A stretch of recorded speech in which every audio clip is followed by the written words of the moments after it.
जय भीम। साथियों, आज आप तमाम लोगों के बीच बाबा साहेब अम्बेडकर के जीवन से जुड़ी वो अनोखी बातें जो शायद 100% बहुत सारे लोगों को इनकी तमाम बातों की जानकारियां नहीं होंगी।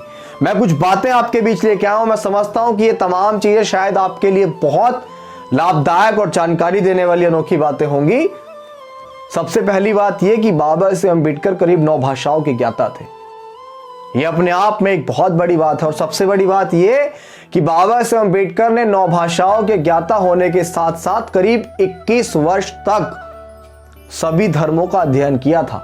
अगर वो किसी धर्म पे कटाक्ष करते हैं या किसी को गलत बोलते थे या किसी में कुछ कमियां निकालते तो पहले उनके बारे में बाबा साहेब अम्बेडकर ने अध्ययन किया, उनके बारे में पढ़ा, उसके बाद उन तमाम कुरीतियों पर बाबा साहेब अम्बेडकर ने बात की। दूसरी बात यह कि अर्थशास्त्र में पीएचडी की डिग्री हासिल करने वाले बाबा साहेब अम्बेडकर प्रथम भारतीय थे।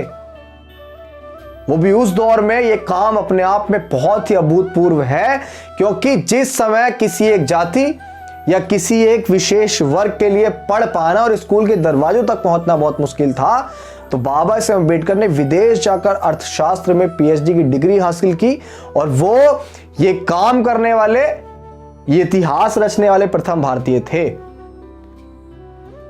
बाबा साहेब अम्बेडकर को अमृत सेन जो नोबेल पुरस्कार से सम्मानित हैं, वो अर्थशास्त्र में पिता मानते थे।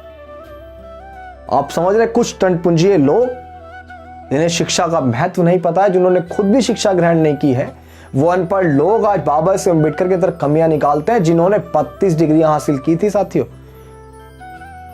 मैं फिर उस बात को दोहराऊंगा कि 32 डिग्रियां बाबा साहेब अम्बेडकर ने उस दौर में हासिल की थी जिस दौर में एक वर्ग के लिए, एक जाति के लिए पढ़ पाना भी बहुत मुश्किल था, जिन्हें छुआछूत गैर बराबरी का सामना करना पड़ता था, जिन्हें लोग अपने बराबर भी बैठा नहीं सकते थे।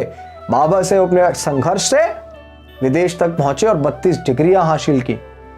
सबसे बड़ी बात यह कि जिस तिरंगे झंडे को आज आप अपना मान सम्मान और स्वाभिमान हम तमाम लोग समझते हैं, पूरा देश समझता है, उस झंडे के बीच में जो चक्र लगा हुआ है वो बाबा साहेब अम्बेडकर की देन है, वरना गांधी जी तो उसमें चरखा लगाने की मांग कर रहे थे। सबसे बड़ी बात यह कि लंदन संग्रहालय में बाबा साहेब अम्बेडकर का पोर्ट्रेट यानी कि स्टैच्यू कार्ल मार्क्स के बिल्कुल बगल में लगा हुआ है। यह भी एक बहुत बड़ी बात है। बाबा साहेब अम्बेडकर पहले ऐसे भारतीय हैं जिनका लंदन संग्रहालय में पोर्ट्रेट लगा हुआ है, वो भी कार्ल मार्क्स के बगल में।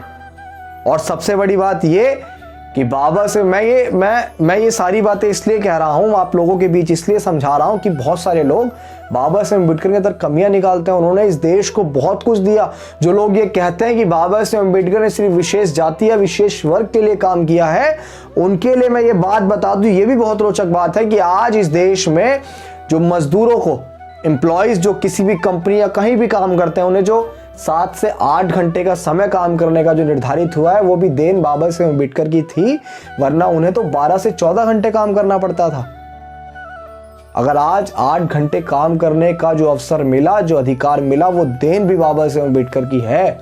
और मजदूर या एम्प्लॉयज किसी एक जाति या वर्ग में नहीं होते, वो तो सभी में होते हैं।